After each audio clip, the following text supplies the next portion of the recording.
welcome back to Johnny Reads. Today I have my third book, my 2016 reading challenge. The third one I read was a young adult novel, and it was Paper Towns by John Green.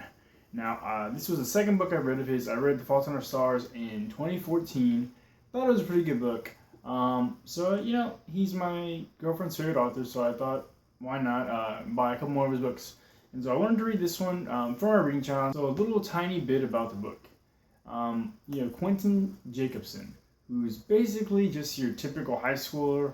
I mean, he's pretty smart, doesn't have too many friends, has a real close-knit group of friends, and his neighbor is basically the most popular girl in school, I guess. Margot Roth Spiegelman. I have some thoughts on her name, and they've been next door neighbors for a really long time, and they were really friendly when they were growing up, and then when they got older and got to high school, and they kind of just stopped talking. One night, just a few weeks before they're graduating, they're both seniors in high school. Margot goes to his window, and she basically makes him go through this whole night of just random things. They go to Walmart and buy a few things. They go to Publix. They go break into SeaWorld. I mean, it's a really random set of things, and it's really early on in the book, so you really have no idea what's going on or why they're doing this. And they get to talking afterward. Quentin, he knows that she's most likely going to be going away, running away, doing whatever, because she's a habit of doing that. And so she's gone the next day. Quentin takes it upon himself, and his real close-knit group of friends, they take it upon themselves to find her. That's where I'm going to stop. I don't want to give everything away, because I'm sure most of you have already read it. So you know what happens, and you know why she left and all that stuff. So let me just tell you about the book. The very first thing, I'm talking within 25 pages of reading this book, is that the three-name thing, Margot Roth Spiegelman, really just, I mean, it's not a bad name, but when I think of The Fault in Our Stars and Hazel Grace Lancaster, it's like, how many people is John Green going to have walking around with three names? I thought that was a little bit odd. And then I also, with that being the only John Green book I've read, I thought the characters were pretty similar, her and Hazel Grace.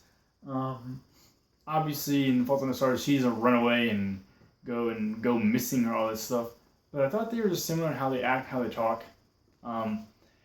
I'm not sure that I thought it was a positive. I mean, I liked Hazel Grace. I mean, I liked Margot too. Margot is probably my favorite character of the book, but I'm saying I'm not sure that I like how he did them both. I really liked Quentin, who they call him Q in the book. I really liked how his group of friends, who are not even really friends with Margot, go on this ridiculous journey to try to find her for him.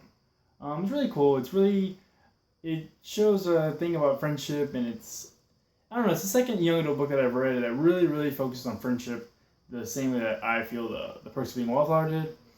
And also, I just thought that, even though I didn't get into it, I thought the whole plot was a little ridiculous.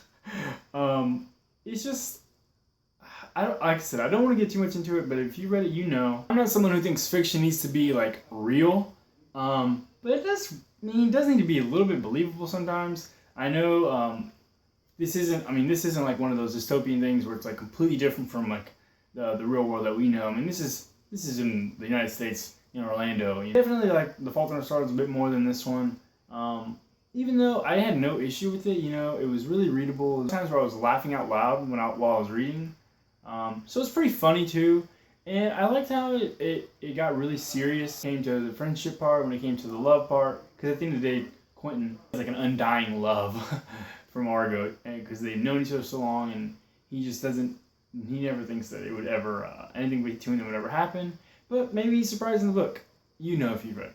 The other thing that I really, really liked, and I don't think I've seen this except for The Fault in Our Stars, poem, and most importantly, writing, played a pretty important part in the book. You know what I'm talking about when I say that.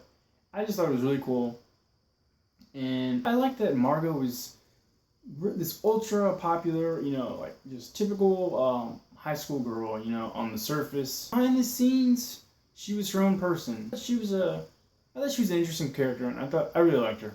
And I really like Quentin. But I like the book. And, I think I'll definitely be reading his other ones. I have Looking for Alaska.